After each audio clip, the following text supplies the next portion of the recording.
He's still refusing to apologise for saying Islamists had got control of the London Mayor Sadiq Khan. Suella Braverman is speaking out yet again, and she says Islamists are now in charge of Britain. You cannot call for violent jihad. Don't let the extremists hijack your marches. What's going on here then? Sadiq Khan's got Islamist friends. The UK is being secretly taken over by Islamists.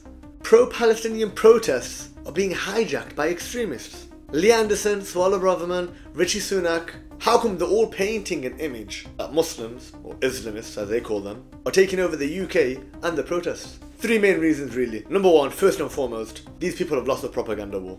The criminal occupying entity is so blatant in its crime that their position is not defensible anymore. It's never been defensible actually, but this time round majority of British society and the rest of the world actually realise who the true aggressor is.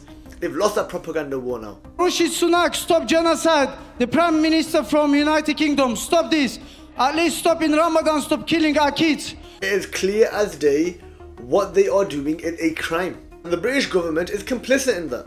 Politically, militarily, financially, they are supporting them. So in a last-ditch attempt to try and bring public opinion back to the Zionist camp, the politicians have basically gone and labelled these pro-Palestinian protests as extreme. They are going to bring in legislation to try and make you keep your mouth shut. You've come on to complain that we're having a conversation about Islamophobia, and you've ended up accusing Dawn Butler of anti-Semitism without any evidence whatsoever. You put me in a box, James. You put me in a box. You put yourself in a box, Brett. Number two, there is a general election coming up. How are you going to win a general election when you've got nothing to show for it? Like they always do. Build up a campaign of anti-Muslim or anti-immigrant rhetoric, and you've won. Simply bolster up your position by acting as a hard man, by acting as somebody that gets things done. Cleaning them out is a solution. And this wins the votes. The average person, they look at these politicians, they take what they say, and they think, heck, if this person is promising me a better life by getting rid of, you know, a minority, a certain segment of society that is causing trouble, then you have my vote. How many bomb shelters are there in Gaza? Mate, there aren't any houses.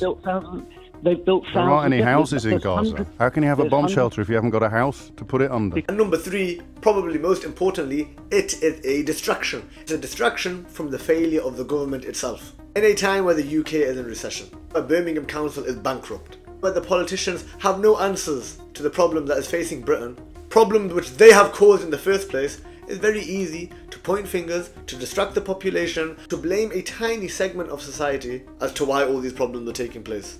Instead of actually trying to bring real solutions to poverty, to racism, to crime, what they are doing instead is playing with semantics, is pointing the finger. This is the sad state of affairs of British politics in 2024. And I really do have confidence that the British public can see past this.